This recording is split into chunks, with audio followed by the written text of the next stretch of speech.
Assalamualaikum warahmatullahi wabarakatuh dan selamat sejahtera bertemu saya Cikgu Umaira. Pada hari ini saya akan membincangkan bab 7 matematik tingkatan 4 iaitu graf gerakan. Subtopik 7.2 graf laju masa. Standard pembelajaran mentafsir graf laju masa dan menghuraikan gerakan berdasarkan graf tersebut. Jadi objektif video kita pada hari ini, kita akan belajar mentafsir graf laju masa. Jadi bagaimana mentafsir graf laju masa? Kita ada satu contoh graf laju masa iaitu paksi Y-nya laju, paksi X-nya masa dan garis grafnya adalah PQRS. Jadi kita lihat di sini.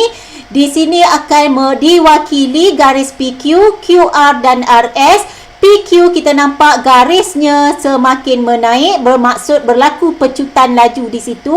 Kalau bawa kereta ibarat kita menekan minyak ya, jadi laju semakin bertambah. Jadi pada Q dan R laju maintain pada V iaitu laju seragam, dan pada R dan S berlakunya kelajuan yang semakin berkurang atau istilahnya nyah pecutan, atau dalam keadaan situasi sebenarnya sekiranya kita bawa kenderaan seolah-olah kita menekan pedal brake. Jadi pada PQ iaitu di sini kelajuan objek bertambah dari U meter per saat ke V meter per saat. Jadi P kelajuan U meter per saat sampai ke titik Q V iaitu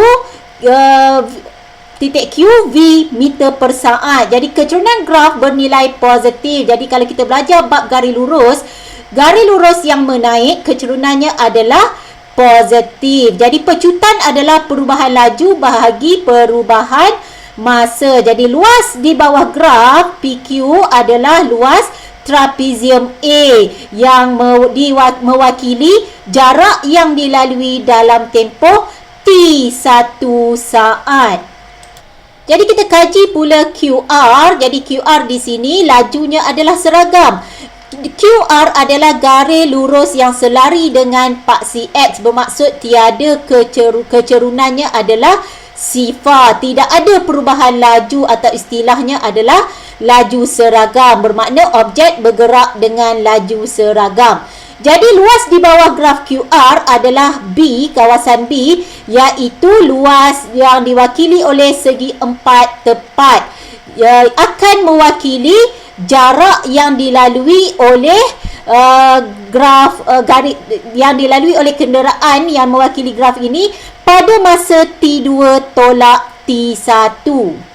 Jadi sebentar tadi kita telah bincangkan RS adalah laju semakin merosot iaitu kelajuan objek berkurang, keturunan garis bernilai negatif, maka kadar perubahan laju terhadap masa bernilai negatif, bermaksud berlaku nyah pecutan, iaitu formula untuk nyah pecutan adalah perubahan laju bahagi perubahan masa, sama juga dengan pecutan. Nyah pecutan menunjukkan tanda yang negatif.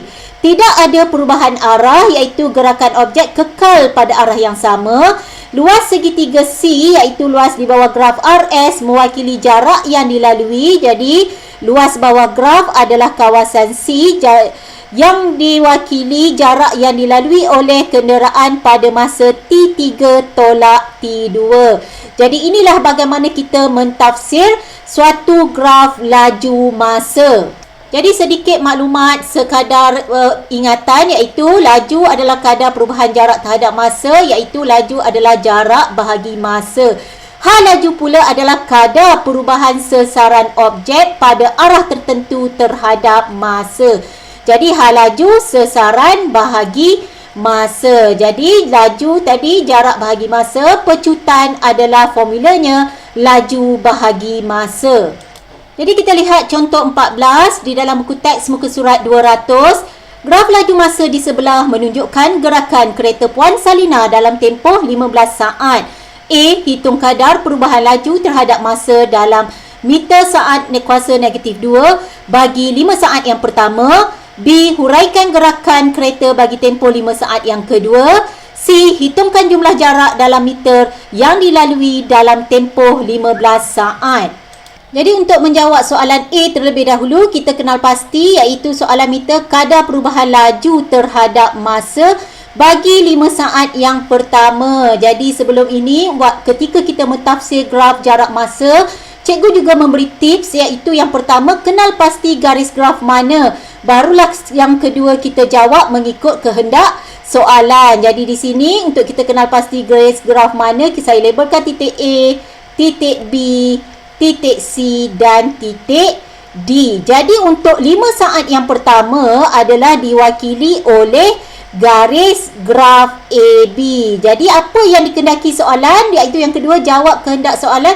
Soalan nak kadar perubahan laju ataupun ni istilahnya adalah pecutan. Jadi tadi kita telah bincangkan formula kadar perubahan laju adalah perubahan laju bahagi perubahan masa. Jadi perubahan laju di sini 40 tolak 20. Jadi 40 tolak 20. Dia sama juga kalau kita mengambil formula kecerunan, ya. Jadi kita mengambil kira B dahulu tadi, bermaksud perubahan masa juga kita mengambil kira B terlebih dahulu, iaitu masa B 5 tolak dengan masa A adalah 0. Jadi 40 tolak 20 adalah 20, bahagi 5 tolak 0 adalah 5. Jadi 20 bahagi 5 adalah 4 dalam unit meter per second square atau meter saat kuasa negatif 2. Jadi ini adalah jawapan untuk A. Jadi kita lihat soalan B pula, hurai gerakan kereta dalam tempoh 5 saat yang kedua. Jadi kenal pasti graf mana. 5 saat yang kedua adalah garis graf BC. Jadi kita kenal pasti soalan minta hurai gerakan kereta. Jadi kita dapati garis graf BC adalah selari dengan paksi X, iaitu bermakna nilai lajunya adalah sama, iaitu 40. Jadi kita boleh nyatakan bahawa pada garis graf BC, kereta bergerak dengan laju seragam 40 meter per second untuk tempoh 5 saat yang kedua tadi, ya, 5 saat. Jadi seterusnya kita bincangkan pula jawapan untuk C.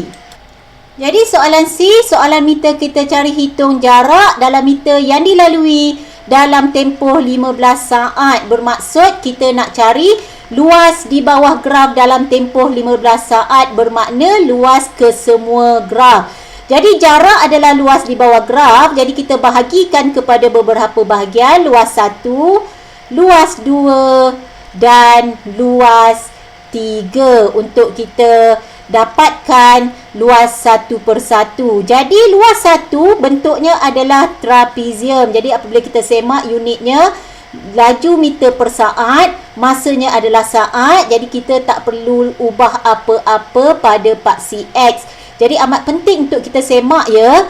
Jadi luas 1 adalah bentuk trapezium. Formulanya 1 per 2 darab hasil tambah 2 sisi yang selari. Jadi di sini 20 ditambah sisi selari yang seterusnya adalah 40 tambah 40 darab dengan lebarnya, iaitu 5 tolak 0, 5. Jadi ini diwakili oleh luas 1 tambah luas 2.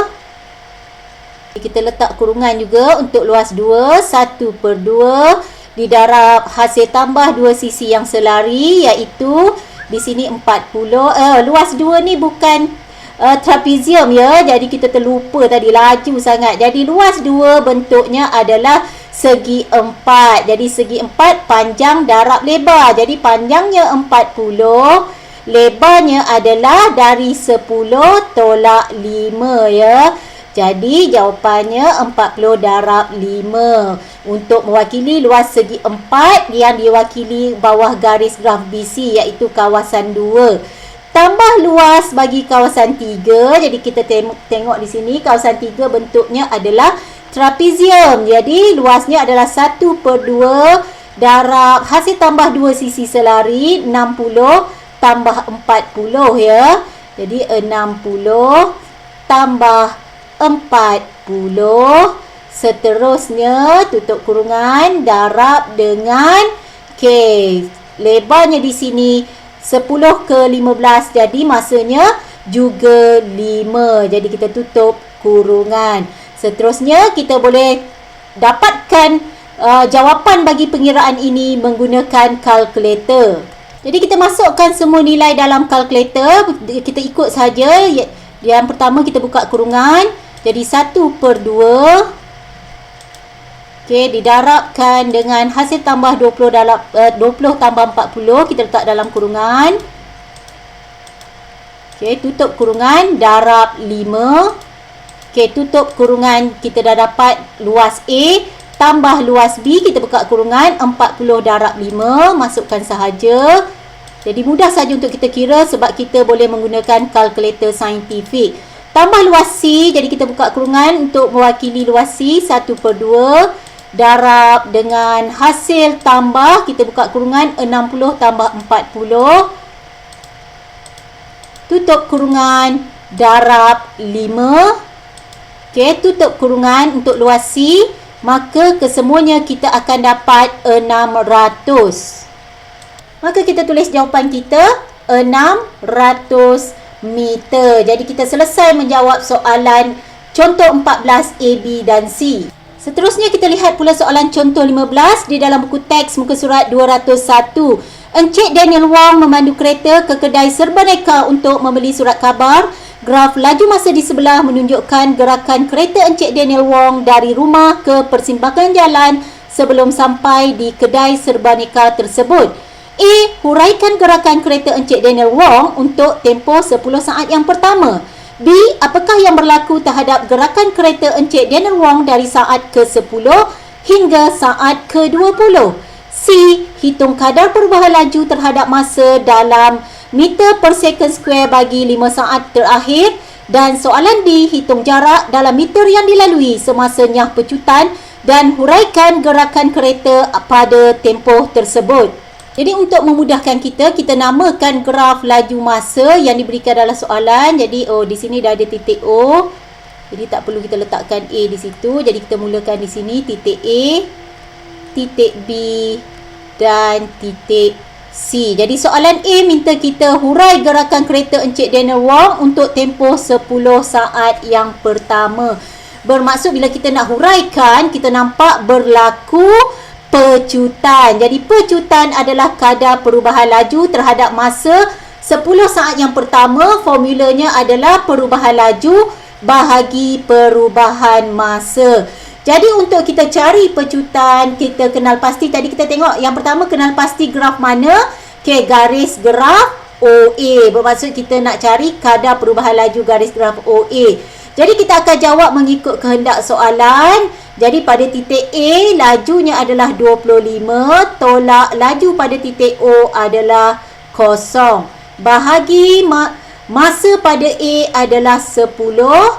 Dan masa pada O adalah juga 0. Jadi kita dapat 25/10 di sini.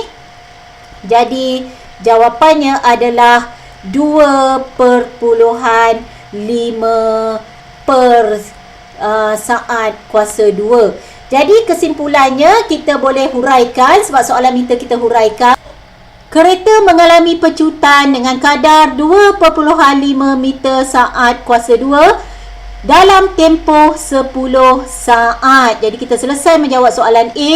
Jadi soalan B tadi, apakah yang berlaku terhadap gerakan kereta Encik Daniel Wong dari saat ke-10 hingga saat ke-20. Jadi kita perlu kenal pasti garis graf mana yang perlu kita bincangkan di sini, iaitu garis graf AB yang diwakili pada saat 10 hingga 20. So apa yang berlaku pada garis graf AB? Berlaku iaitu laju seragam. Jadi Encik Daniel Wong memandu kereta dalam keadaan laju seragam 25 meter per saat. Jadi kita boleh tulis jawapan kita.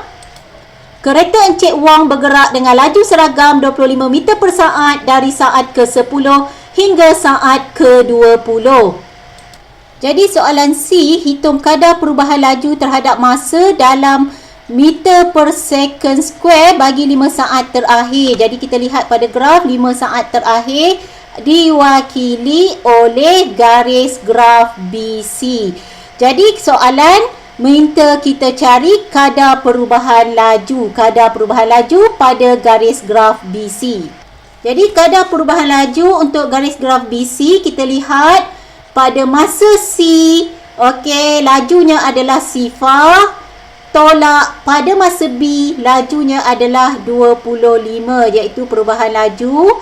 Dan bahagi perubahan masa pada masa C 35, tolak masa pada masa B iaitu 20.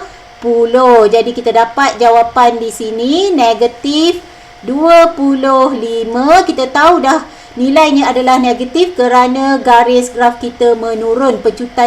Kecerunannya akan bernilai negatif bahagi 15. Jadi di sini kita ringkaskan, kita dapat negatif 5/3 meter per second square. Jadi kita boleh nyatakan jawapan sama ada kadar perubahan laju adalah negatif 5/3 meter per second square, atau kadar perubahan laju ini bersamaan dengan pecutan. Jadi pecutannya adalah negatif. Tetapi bila kita nyatakan jawapan, kita tahu pada BC berlaku nyah pecutan. Jadi kita boleh nyatakan jawapan sama ada pecutan negatif 5/3 meter per second square, atau kita boleh nyatakan jawapan nyah pecutan bersamaan dengan 5/3 meter per second square. Jadi nyah pecutan di sini kita dah tahu berlaku susutan pecutan. Jadi kita tak perlu lagi letak tanda negatif di sini. Jadi ini terpulang kita nak tulis jawapan dalam cara yang bagaimana. Jadi kita dah dapat jawapan soalan C. Seterusnya kita akan bincangkan D. Jadi kalau kita lihat soalan C, hitung jarak dalam meter yang dilalui semasa nyah pecutan dan huraikan gerakan. Bermaksud ada dua soalan di sini. Yang pertama, kenal pasti jarak. Yang kedua, kita perlu huraikan gerakan. Jadi garis graf yang mana, iaitu yang dilalui ketika nyah pecutan adalah garis graf BC. Bermaksud kita nak cari jarak pada garis graf BC. Jadi jarak adalah bersamaan dengan luas pada BC. Jadi luasnya adalah luas segitiga. Jadi formula luas segitiga 1/2 darab panjangnya di sini adalah 25. Okey, darab dengan lebarnya adalah, untuk dapatkan BC lebarnya 35 tolak 20, kita dapat 15. Jadi di sini kita boleh tekan kalkulator. Okey, masukkan nilai 1/2 darab 25 darab 15. Okey, kita akan dapat jawapan 187.5. Jadi kita dah dapat jarak 187.5. Seterusnya kita akan menjawab soalan yang kedua. Huraikan gerakan kereta pada tempoh tersebut. Jadi kita dapati dalam tempoh BC tadi, gerakan kereta adalah pada kelajuan berlaku nyah pecutan 5/3 meter per second square pada jarak 187.5 meter bagi tempoh 15 saat.